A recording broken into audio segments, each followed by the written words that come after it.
Բարև ձեզ, բան չի փոխվել, սպիտակի, եթե չեմ սխալվում, լճեր կոչվող այգին է, ամբողջովին վերակառուցվում։ Այսպես գեղեցիկ,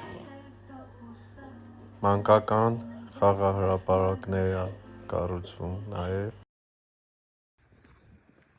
Ճիշտն ասեմ, ցուրտ է, բայց նույնիսկ այսպես ցրտին հաճույք է ստանում։ Գեղեցկություն է ժողովուրդ ջան։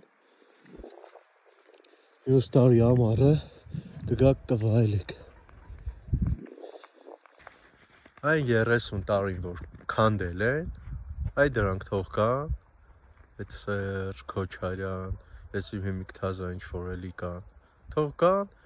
նայեն սովորեն ոնց են երկիրը սարքում, ոնց են ամեն գյուղում, ամեն քաղաքում ինչ-որ մի բան սարքում ու զարգացնում։ Եվ իհարկե սա ամեն ինչը մեր վճարած հարկերի շնորհիվ է, վճարեք հարկեր։